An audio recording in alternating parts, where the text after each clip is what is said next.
Growing up and becoming an independent adult is one of life's greatest challenges. To truly mature, we must break free from the protection and influence of our parents. We have to develop our own identity, take responsibility for our lives, and find our unique purpose. However, this process is often hindered by what Carl Jung called the mother and father complexes, the two most powerful forces shaping our psyche. Now, according to Jung, the mother and father complexes are universal psychological patterns or archetypes that profoundly influence our development.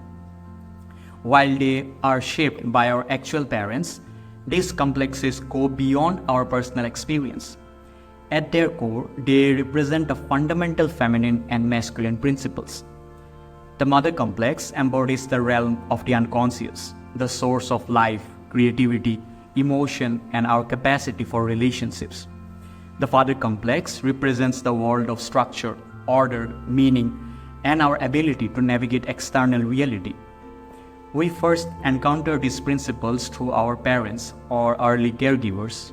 Our personal experience of being parented then shapes how these archetypes manifest in our own psyche as we grow up. Now, an imbalance in these principles leads to psychological issues. Too much of mother and we become engulfed in emotions and fantasies, unable to cope with real life. Too much of father and we become rigid, cold, and cut off from our creativity and relationships. So the goal is to establish a healthy balance and relationship with both sides of our nature. Now, many people fail to mature because they remain overly attached to and identified with their parents.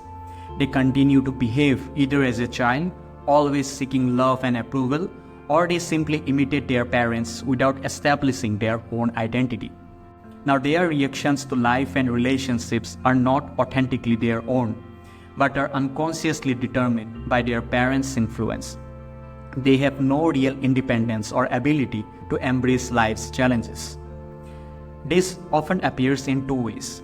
In the first, the person remains dependent on their parents, expecting to be taken care of. In the second, they may superficially adapt to the adult world, but remain emotionally immature. Outwardly, they may seem successful and put together, but their inner world is still that of a child's. Relationships suffer because they can't meet the emotional demands of intimacy and commitment. At the core of this inability to grow up is an unwillingness to take responsibility for one's own life. The parental complexes provide a convenient excuse. It's mom and dad's fault, not mine. But as long as we fail to see how these patterns live within us, as long as we project them outwards, we remain stuck in childhood, unable to progress. What feels like a safe haven becomes a prison. Now, in the worst case scenario, this refusal to embrace adulthood turns into a full-blown neurosis that embraces the darker aspects of the Puer Aeternus, or Puella for females. In Latin, this means eternal boy or girl. Now, the Puer or Puella is the archetype of the divine child, representing the promise and potential for new life and growth. But when this remains an immature fantasy, unintegrated with reality, it leads to a provisional, empty life, lacking in meaning and direction. Outwardly, the Puer or Puella complex often looks bright, gifted, and full of potential. These types seem to have an eternal fountain of youth, with a great capacity for imagination, creativity, and high ideals. However, they have a hard time bringing any of these into fruition because they lack the discipline to stick with anything that feels too hard or challenging. They prefer to remain in a fantasy world rather than do the tough work of real accomplishment. There is a Peter Pan-like quality to the Puer or Puella, an inability to commit, a desire to remain unattached and freely floating. They fear being pinned down or tied to any real adult responsibilities, a career, a mortgage, a family. Such obligations feel like a trap, a threat to their illusory freedom. So they drift from job to job, relationship to relationship, dreaming big but achieving little, waiting for the perfect opportunity that never comes. Now, sadly, this avoidance of life only leads to greater anxiety. depression, and emptiness over time. The creativity that seemed so promising stagnates and rots if it's not given real substance. Relationships crumble because there's no ability to show up and do the hard work of love. A vicious cycle ensues. The more life is avoided, the more overwhelming and hopeless it seems. Only a radical course correction can break the downward spiral. The only way out is to sever the infantile ties to the parents and commit to life in all its difficulty and beauty. This doesn't mean we stop loving our parents. It means we stop expecting them to live our lives for us. We have to put their well-meaning voices aside and start listening to our own. We have to stop using them as an excuse for opting out whenever life feels scary or hard. In other words, we have to grow up. Now, this is not an easy task. It requires sacrificing the illusion that someone else should be responsible for our lives. It means facing our fears and inadequacies. It means discipline, hard work, and the possibility of failure. It means relinquishing our fantasies of perfection and embracing the messiness of real human existence and accomplishment. It means finding meaning and purpose not in some idealized dream, but in the here and now, in our actual gift, limitations, and life circumstances. Above all, it means discovering what truly matters to us, not to our parents or society. It means finding that sweet spot where our talents and passion intersect with what the world needs and is willing to pay for. It means to have the courage to commit to that, to take a stand for our deepest values and desires, and to do the gritty work of translating that into a real career and life direction. It means growing up. Now, Jung observed that finding meaningful work is one of the most essential ways to individuate and overcome the Puer or Puella complex. It's how we discover and develop our true talents. It's how we contribute to society and build genuine self-esteem. It's how we become grounded in reality instead of being lost in fantasy. And it's ultimately where we derive a sense of purpose that makes life feel worth living. Now, of course, in our current world, with its epidemic of underemployment and burnout, meaningful work has started to sound like an impossible dream or luxury. But it doesn't have to be about finding that one perfect job. It's more about the attitude we bring to our work, how we approach our tasks and responsibilities, however humble they may seem.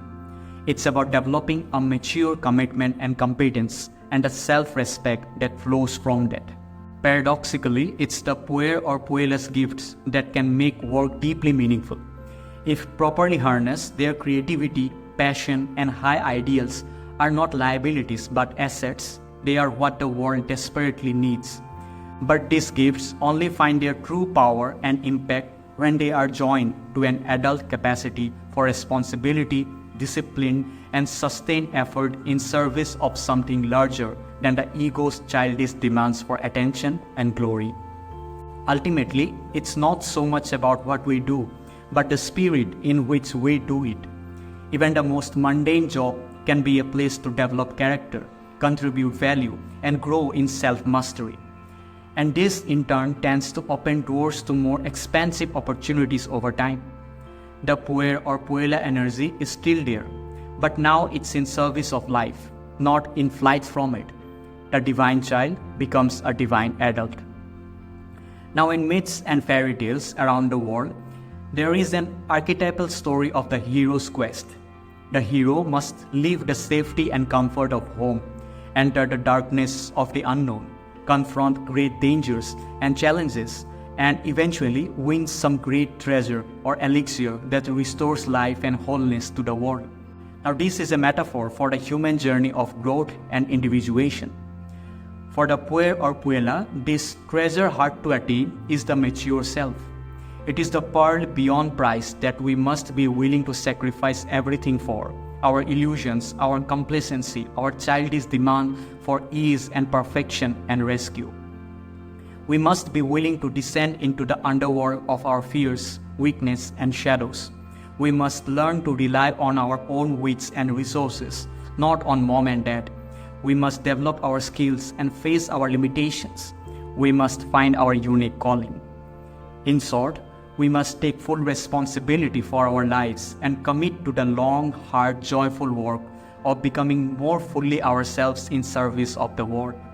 We must grow up, and in this courageous act, we break the spell of the eternal child. We find our true power, freedom, and purpose. We realize the Puer and Puella's highest potential and greatest gift, that is the capacity to bring new life and meaning where it is most needed. We become the hero of our own story. Now, breaking free of the mother and father complexes to become a sovereign adult is perhaps the greatest challenge of human life. It requires immense courage, persistence, and a willingness to face our shadows and sacrifice our illusions. It means taking full responsibility for our choices and their consequences. It means finding meaning and purpose in the youthful gift we bring to the hard reality and needs of the world. But when we do this, we break the spell of the Puer and Puella complex. We transmute its binding enchantments into liberating energy and creativity in the service of life. We become able to live and work in the world as our true selves. And in this transformation from divine child to divine adult, we accomplish our greatest task and make our most essential contribution. That is the gift of our unique being. We grow up.